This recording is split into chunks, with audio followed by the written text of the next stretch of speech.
Hi, I'm Ben. Welcome to my book corner, and today we're looking at my top 10 favourite reads of 2024.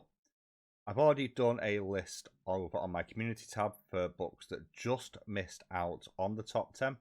Also, for reference, there is a maximum of one entry per author in this list. Let's just dive straight in with book number 10. So, in 10th place, we have Twin Landing by Rex Burke. So we've spoken about Rex's books a few times on the channel, and I've also done a tag introducing Rex, which you can check out up here. Highly recommend that you do. This is comfy sci-fi, and I was in two minds whether to put this in here, The Wrong Stop, or Starbound.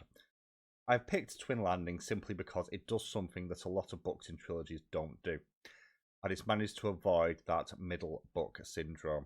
What this book does really effectively from book one is to expand on the mythos of the world where this is going on.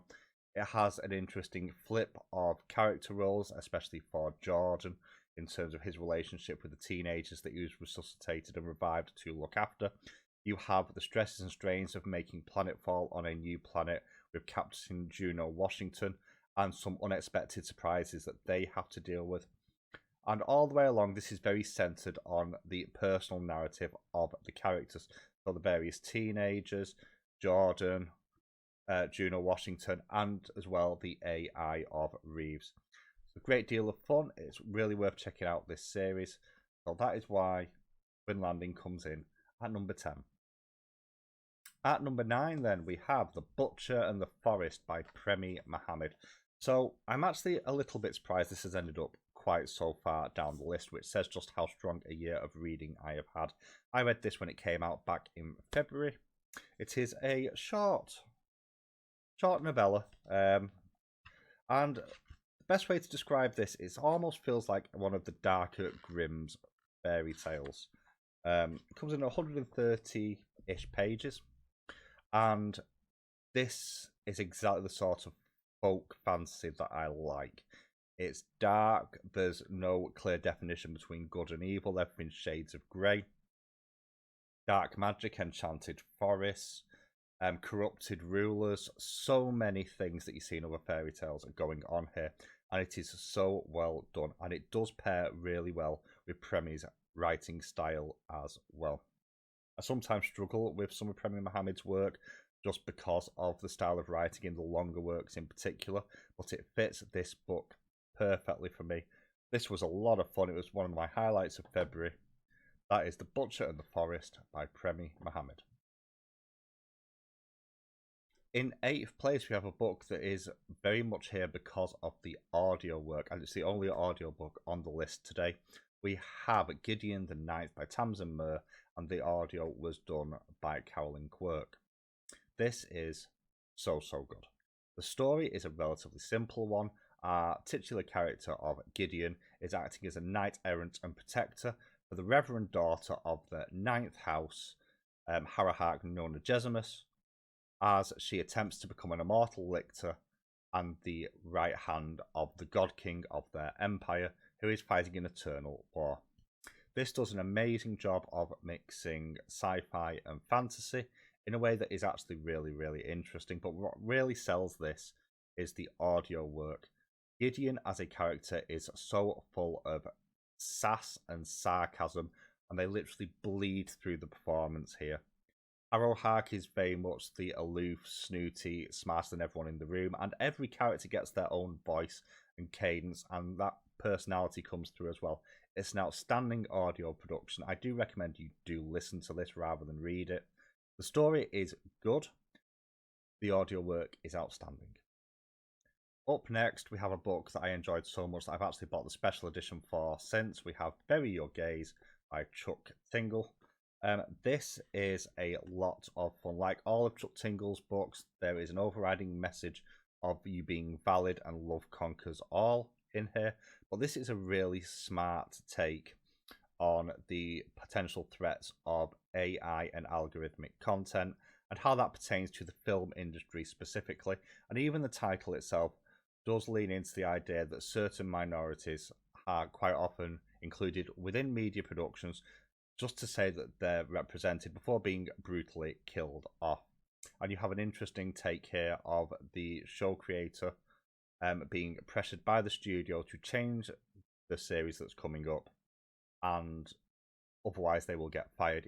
And it's an interesting take on if they stick to their morals or if they back down to corporate pressure. And even the ending is quite bittersweet, because whilst in many regards it is a good ending, the threat is still there. It's just morphed into something slightly different. It's a lot of fun, but there is a very topical warning here about where image rights and stuff like that could potentially end up going in the worst case scenario. At number 6, and a bit ironic considering the name of this duology, we have Crooked Kingdom by Leigh Bardugo. This is book 2 in the Six of Crows duology. Either one of the books could have made it in here. I prefer this slightly, simply because of the way it balances the narrative out versus book 1, as this focuses more on some of the characters that didn't get as much focus in the first book of the duology. So it balances the narrative out really, really well. And that focus, especially on Jesper and Waylon, is actually more welcome, because they're actually far more likable characters in many, many regards than Matthias or Nina, or also Kaz Brecker as well, and Inej. I actually prefer that character pairing, and there is a bit of a sweet sort of romance sort of going on there as well. The world is fascinating. This takes a number of tropes and kind of twists them. I also like the fact, and this sounds a bit morbid, that not everybody gets out in one piece from this. Quite often in settings like this, when you reach the end, everybody gets out and are fine. And it doesn't feel like that's what would actually happen in the real world. And it doesn't happen here. It is a relatively happy ending. It's not the perfectly happy ending. And for the world and the stories that are going to branch off of this, I think that is a good thing. So, at number 6, that's Crooked Kingdom by Leigh Bardugo. So we enter the top 5, and we begin with the graphic novel, the series Heartstopper, and in the case of this list specifically, volume number 3. So, I really like the Heartstopper series far more than I expected to.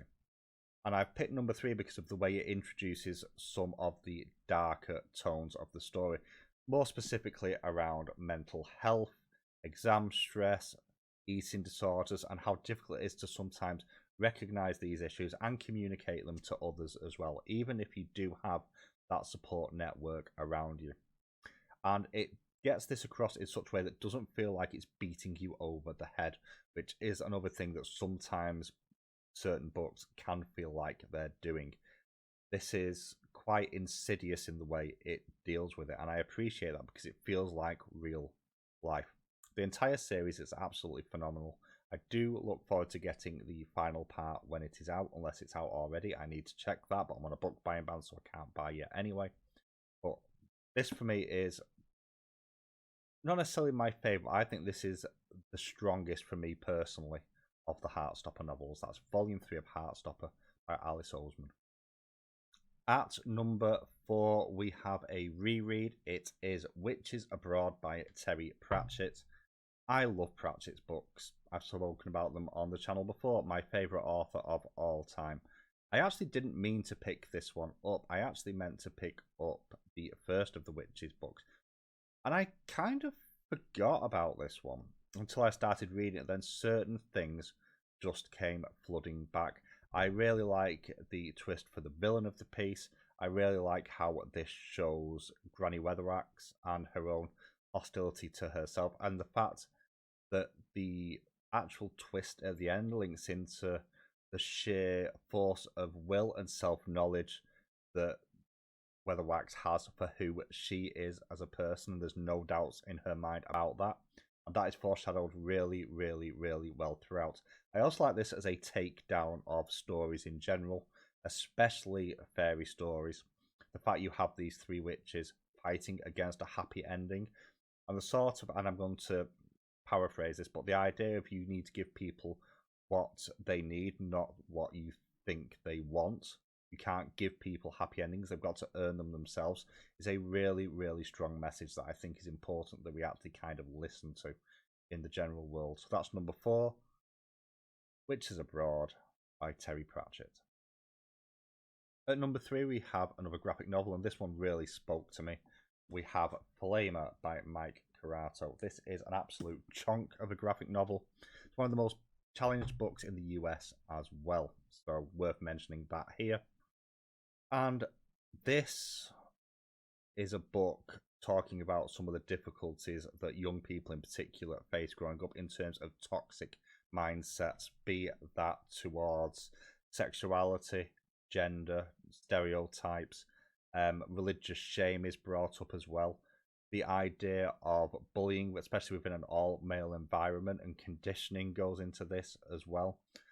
It is, in many ways, very, very heartbreaking. And it actually reminded me of some experiences that I had growing up, which is why it spoke to me so much.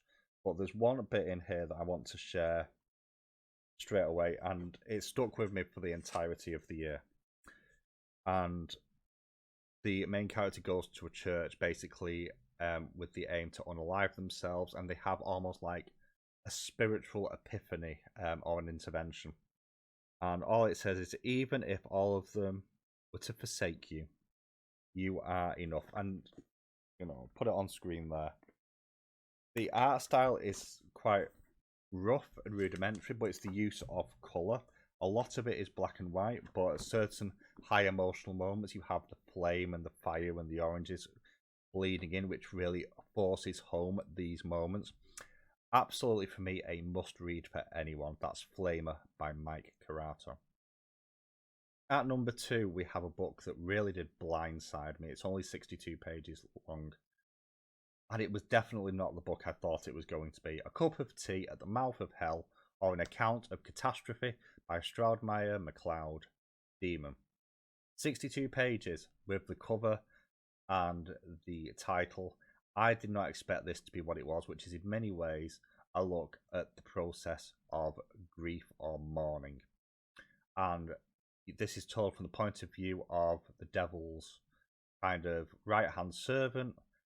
And the devil, as a point of habit, welcomes every new soul into damnation with a freshly made cup of tea. However, one morning, it turns out the kettle has been nicked by the whole heavenly host, and Lucifer's entire sort of habit and routine is thrown out of the window. And it looks at the idea of habits and routine that you use to prop you up in your darkest times, but how sometimes they get in the way of actually mourning whatever it is you need to sort of think about, because you just fall into this routine and never actually deal with the root cause of whatever the issue is.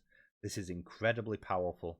There's some really psychedelic images in here as well, as we go through various different realms as Stroudmeyer tries to find where Lucifer has gone. Incredibly powerful, really packed 62 pages. Not what I expected to read.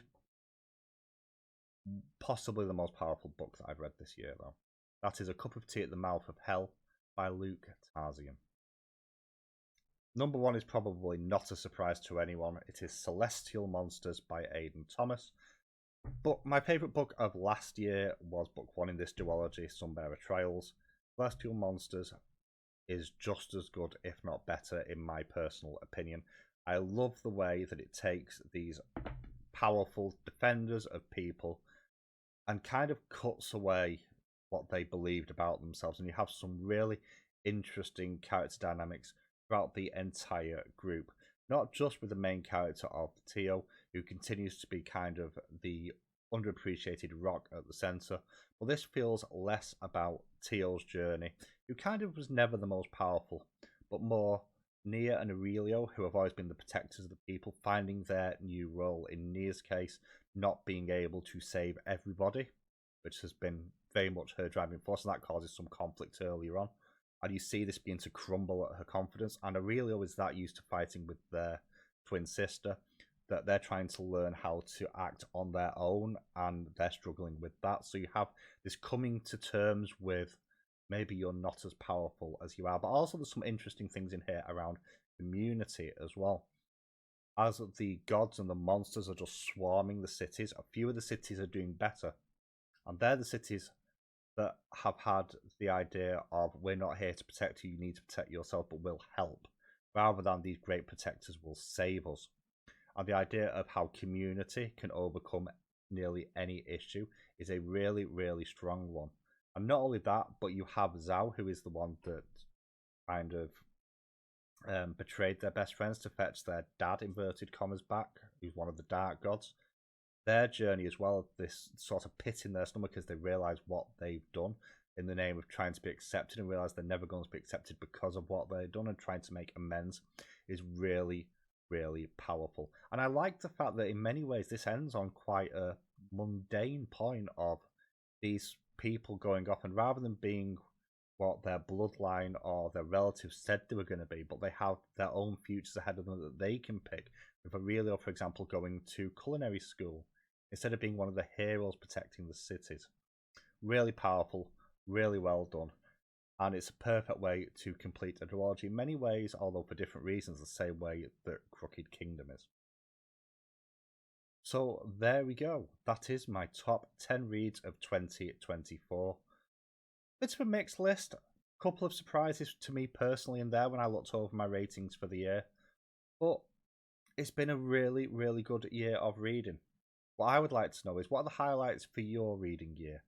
Let me know in the comments down below, and I will catch you all very soon.